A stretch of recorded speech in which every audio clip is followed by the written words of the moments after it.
So I've been trying to decide what I really want to do with this channel. I know I keep on saying I'm going to do something once a week, and then time, life, job, work, everything gets in the way. But I'm back, at least for this week. I found a GameStop keyboard that came out a little bit ago that's kind of on the cheap side. And looks like it can compete with the one I did last year. And that video did that. So let's see what happens. And we're going to put it together, unbox it, and then we're going to do some light modifications to see what we can actually get out of a really cheap keyboard. Let's jump into the unboxing and to the intro. See you guys there.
So, for some of the positives that I found, I like the fact that A, it is really cheap, and B, it's basically a clone of the GMMK Pro from Glorious, except they took a lot of different shortcuts.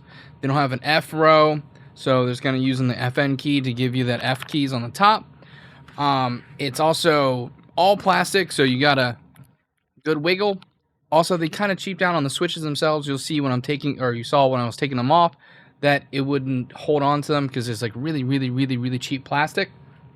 But besides that, they have individual key lighting. They have light strips on the top, bottom, and sides. I love that. It does have shine through keycaps. Some people like them, some people don't. I'm more of a fan of non-shine through, but I know how people, like to henpeck. They like them more. Also, if you never lube switches, these are perfect starter because none of these switches actually have any lube on them from the factory. Sounds way better if you give yourself some time, take them off. It comes with a switch puller that's kind of, but it'll work. It'll take you twice as long, but not a big deal. And you can get yourself key lube switches kits on Amazon. I'll put a link in the description below. This is actually a really good starter platform because A, it's kind of neutral colors. You might have to paint the bottom if you're feeling it, but even then, not a lot of it shows through when you're using it. Like even down there, you barely see any of it. So that's not that big of a deal. So if you want to change out the keycaps, because this is like really pretty just white, kind of like a eggshell type color. So not a big deal. Also, they missed a bunch of the screws. Out of the 6 screws that are supposed to be in there, there's only 2. So that's kind of one of the reasons why I didn't really like pulling the switches off, because it was, flexing. I lubed the stabilizers. Now they sound way better. I like the fact that it does have a dedicated wheel. That is, man, that tactile feel, it feels good. Not a bad price. It's like $45, I think, and a little bit of elbow grease. And now it's basically a brand new keyboard that basically the poor man's version of a GMMK Pro. Like, really, here, I got mine right in front of me. So, like so many style cues. It's just missing that one extra row, and that's about it. It is such a good value for $45, and it can get you right into the whole modding your keyboard, and it's actually a really good gift if you're someone who wants to get a gift for like a grandkid or a son or brother or whatever that it just got into PC gaming. It's not a bad keyboard. It's pretty cheap. Like, I've seen people get cheaper keyboards that aren't RGB. They have red, green, and blue lights in them, but there's like individual because they're not addressable. These are. They can do whatever color you want. And the best part, which is what I love, the only spot where you actually see GameStop on it anywhere from the factory is right there. It comes with the stickers to put it on, so like you don't even have to like do that. Like, it's awesome that it could just be your own keyboard. You don't have to put the stupid GameStop stickers on it. The older one had a screen printing on it, so this is a huge improvement. So basically, I'm going to be doing a review between this keyboard and the one I did last year. Let you know what I liked compared to the last one, and see if they got anything right or got anything wrong since the last one. And besides that, I'll see you guys in the next one.